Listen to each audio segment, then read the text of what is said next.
Assalamualaikum dan selamat petang. Cik Ika sihat tak hari ini? Waalaikumsalam, selamat petang. Alhamdulillah, setakat ni sihat. Okey, keadaan Cik Ika sekarang selesa ke tak? Okey. Okey, Selesa? Alhamdulillah.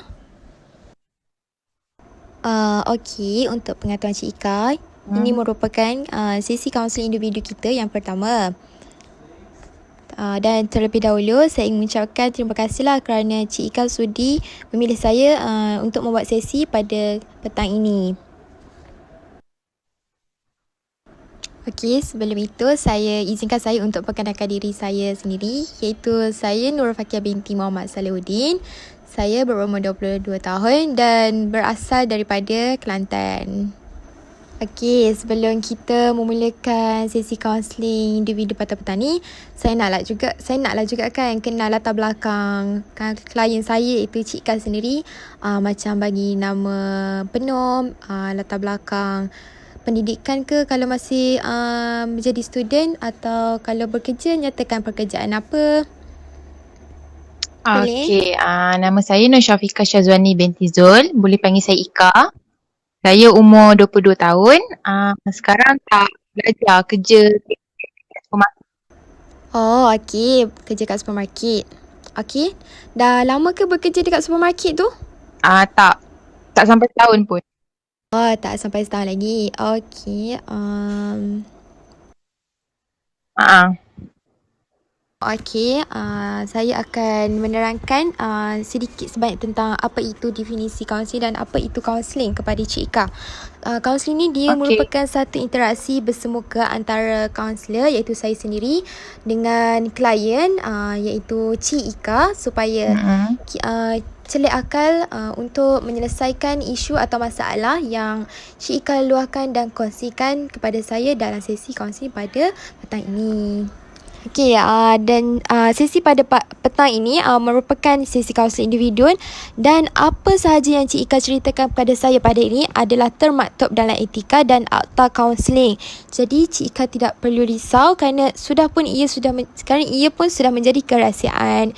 Dan Cik Ika boleh ceritakan apa sahaja yang Cik Ika mahu kongsikan dengan saya pada hari ini, dan saya akan merahsiakan segala cerita ini daripada orang luar. Namun, jika perkara tersebut boleh memberi kemudaratan Okey. kepada Ika sehingga kan boleh mencederakan diri Cik Ika sendiri dan sebaliknya, saya terpaksa memaklumkan Setakat ni jelas. isu tersebut atau perkara ini kepada pihak tertentu. Dan sesi kaunseling kali ini akan mengambil masa selama 40 minit hingga 1 jam. Dan sesi ini juga akan berlangsung sebanyak 3 sesi hingga 5 sesi yang mana mengikut keperluan Cik Ika sendiri iaitu sebagai klien. Okey.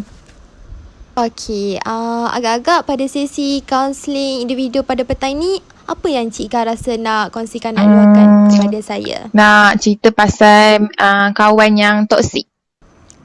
Oh, isu pasal kawan toksik. Macam menarik tu. Okey, boleh Cik Ika ceritakan dengan lebih details apa itu kawan toksik? Boleh? Okey, cerita dia macam ni. Saya dulu masa sekolah form 5, Oh, adalah okey. 2 member ni macam kawan. Tapi macam diorang ni memang rapat tau. Memang pergi mana-mana pun memang together semua. Tapi diorang ni macam diorang ada juga geng lain. Tapi masa kat sekolah macam kita orang berkepit 3 orang juga. Walaupun diorang ada geng lain tu. Dia tak ketara sangat lah benda tu. Tak apalah. Tu habis dia tingkat 5, memang kita orang macam dah on the way nak lose contact tau. Lose contact tu dia tak nampak sangat mula-mula tu, tapi lama-lama bila macam salah seorang macam macam saya dengan si A ni nak keluar. So kita orang ajak lah yang si B ni. Tapi B ni dia bagi alasan, dia macam cakap mak dia tak bagilah, tak boleh bawa pergi jauh lah apalah. Tapi at the endnya hari yang sama kita orang tengok kat status dia keluar dengan kawan-kawan dia yang lain. Tu rasa macam Oh, okey, macam faham. kegilan lah benda tu. Mula-mula si A ni macam satu Apa dia Cik Ika? mula-mula macam saya dengan si A ni macam okay ni kenapa dia macam ni, tapi rupa-rupanya dia pun sama juga. Oh, okey.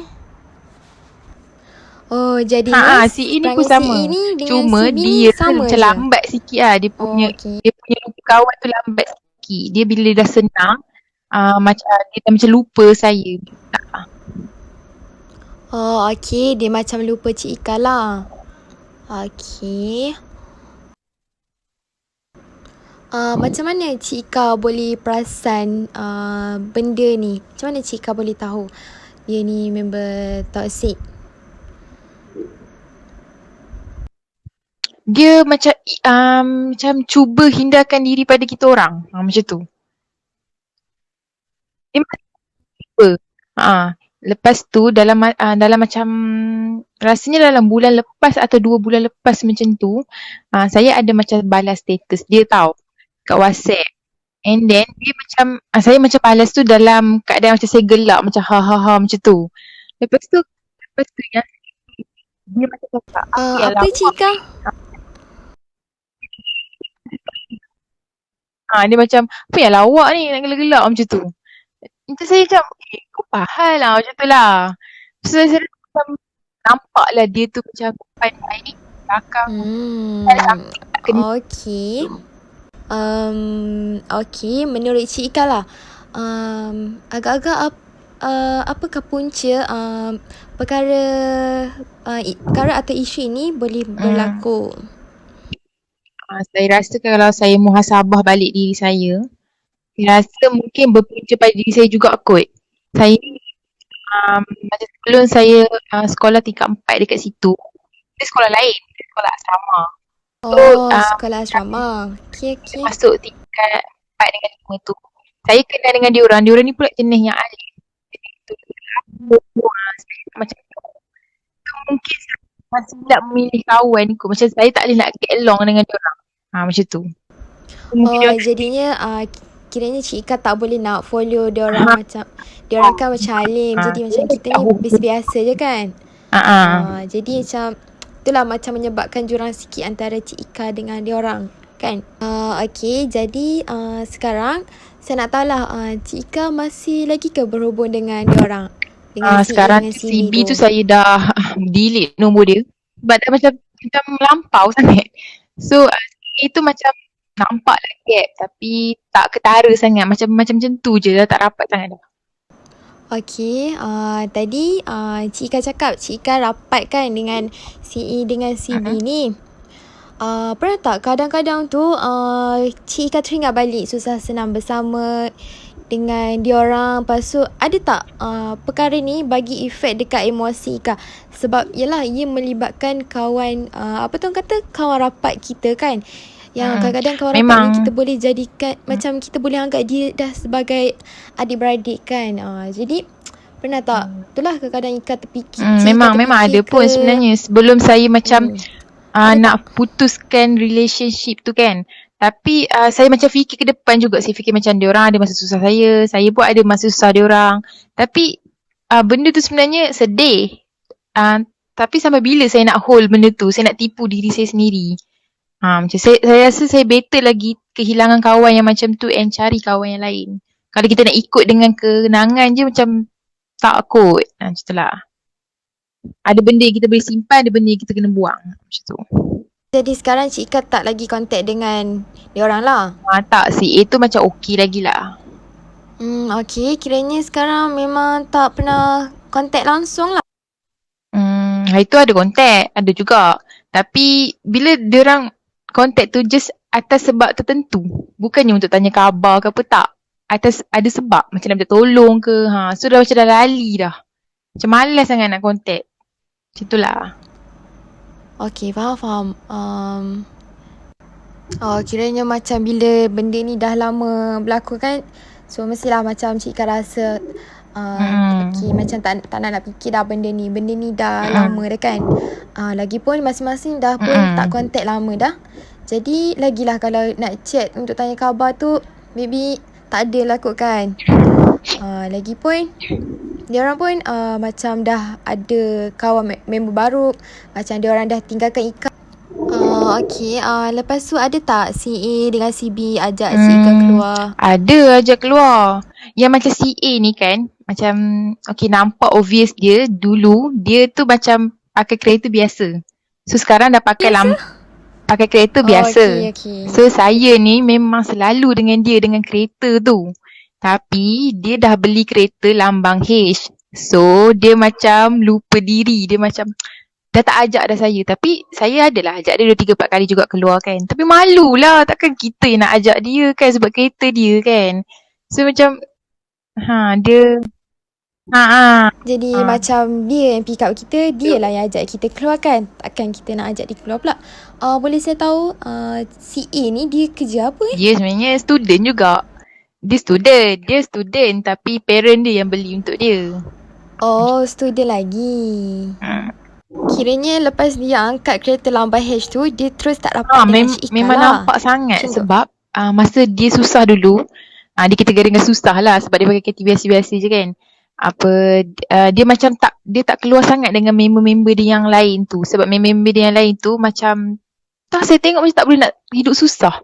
Tapi bila dia dah ada H ni, terus dia orang tu macam rapat gila-gila. Macam tu. Tak tahu datang daripada mana.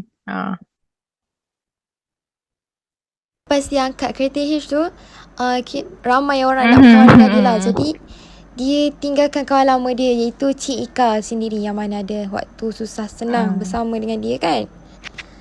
Okay, dengan CB pula tu macam mana Cik Ika boleh katakan dia sebagai kawan yang toksik? CB ni dia memang starting nampak toksik dia tu daripada habis darjah budak tingkat 5. So memang nampak dia toksik tu. Tapi dia lagi macam menampakkan lagi tu yang status tu lah. Yang tu memang saya memang tu lah macam cut off terus lah.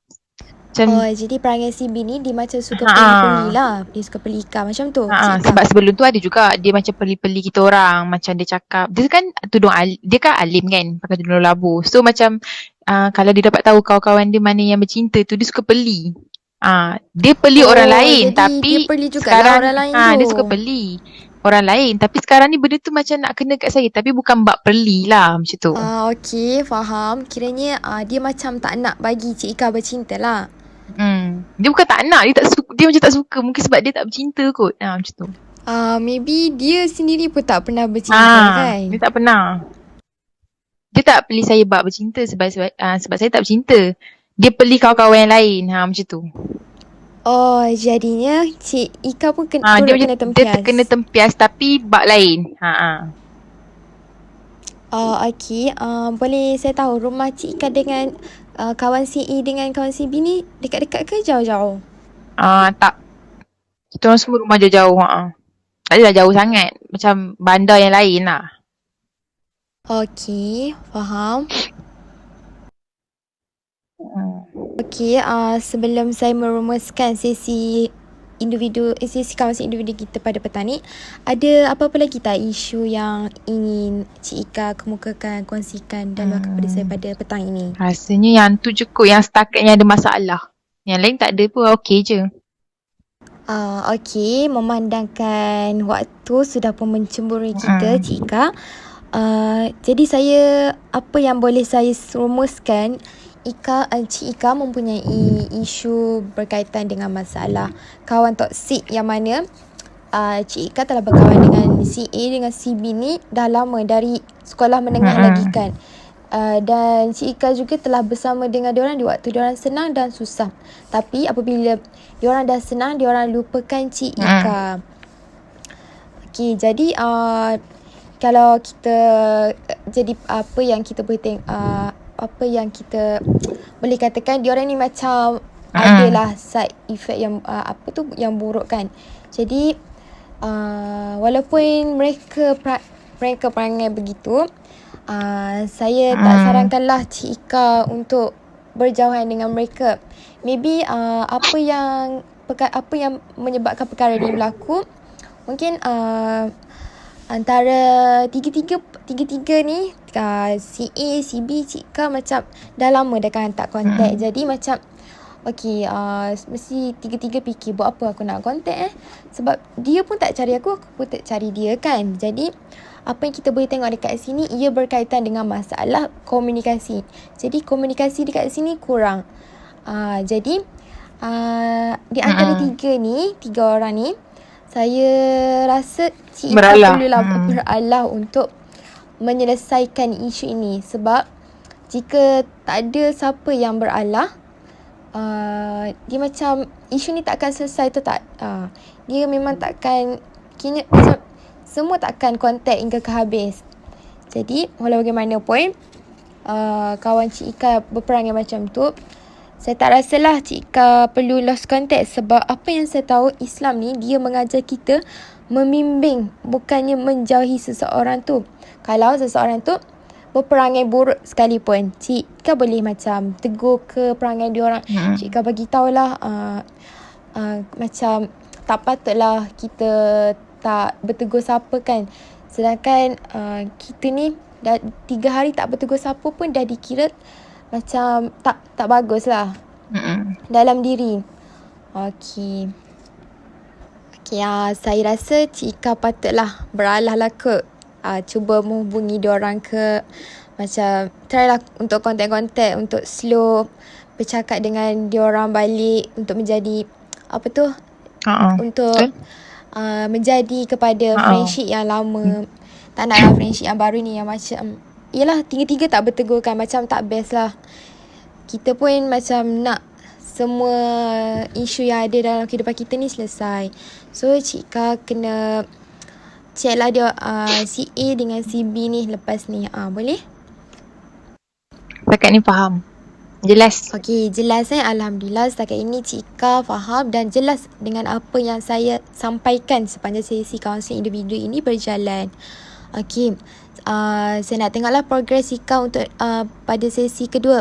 Jadi saya nak tanya Cik Ika, Cik Ika free tak hari Sabtu untuk kita lakukan sesi kali kedua? Cik Ika free tak? Okey, boleh. Kalau boleh tahu boleh. Pada waktu mana yang Cik Ika free tu? Waktu yang sama je sekarang pun boleh juga. Oh, okey, pada waktu yang sama. Boleh. Kiranya macam Cik Ika nak buat pada waktu petang jugalah sebelum kita berbuka puasa. Okey, baik Cik Ika. Petang. Ya. Okey, sebelum saya nak tutup majlis sesi kaunseling individu kita pada petang ni, saya nak ucapkan terima kasihlah kepada Cik Ika kerana sudi untuk hadiri sesi kaunseling pada petang ini. Selamat berbuka juga. Selamat berbuka Cik Ika. Assalamualaikum.